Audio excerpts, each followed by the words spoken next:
c'est ce qui attend une partie de la France à partir du 2 janvier. Oui, samedi, on sera le 2 janvier, on aura passé le nouvel an et si la solution ne s'est pas arrangée d'ici là, le couvre-feu sera avancé dans les départements les plus touchés, les 20 départements les plus touchés. C'est le ministre de la Santé, Olivier Véran, qui l'a annoncé hier soir. Les carottes sont cuites.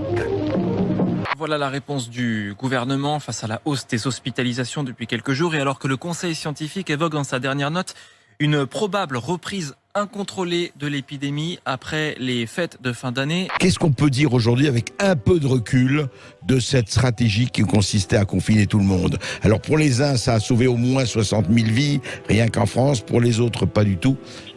Qu'en pensez-vous? Alors, je crois qu'il faut distinguer un peu deux choses. La première, c'est que les autorités étaient dans la responsabilité de prendre des décisions dans un état de grande incertitude. Ouais. Le confinement tel qu'il a été pratiqué, on ne l'avait plus revu depuis le milieu du 19e siècle. Donc, c'est vraiment une régression à des stades très archaïques de réponse.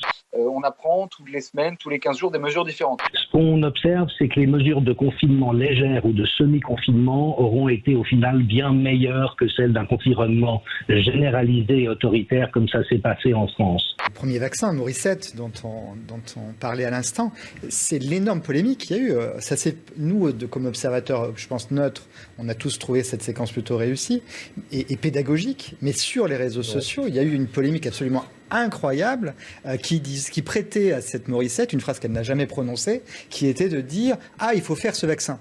Alors qu'elle disait ah, il faut faire avec ça sur les conditions dans lesquelles on allait faire cette injection. Mais j'ai pas participé à cette polémique, moi. Y compris des universitaires. Moi, j'ai regretté que des collègues se joignent à ce complotisme, à ce conspirationnisme pour dire regardez, elle n'est pas consentante, on lui impose le vaccin, c'est du non-respect pour une personne âgée. Il y a eu un scandale absolument énorme à partir d'une image.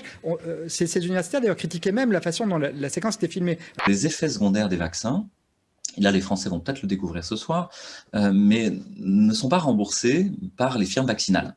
Très, très vite. Ensuite, on va entendre des Français concernant cette vaccination. Aussi brillant que vous ne s'interroge pas sur la notion de consentement en matière vaccinale. Elle a consenti, elle a signé un papier. Attendez, d'abord, elle a quand même un certain âge, d'accord, donc on peut se demander... Non, mais vous pouvez pas dire ça. Attendez, le consentement, quand on dit il faut faire avec ça, je suis désolé, avec quoi? Avec une piqûre? Mais tout le monde sait qu'un vaccin, 99,9% des vaccins se font par voie intraveineuse, ou en tout cas cutanée, subcutanée. Donc, s'étonner qu'on va lui administrer une piqûre en disant il faut faire avec ça, quand bien même elle n'aurait pas dit il faut faire avec ce vaccin, je vois pas ce que ça change au final. Ben voilà, elle n'a pas dit ça. Mais ce qu'elle a dit interroge.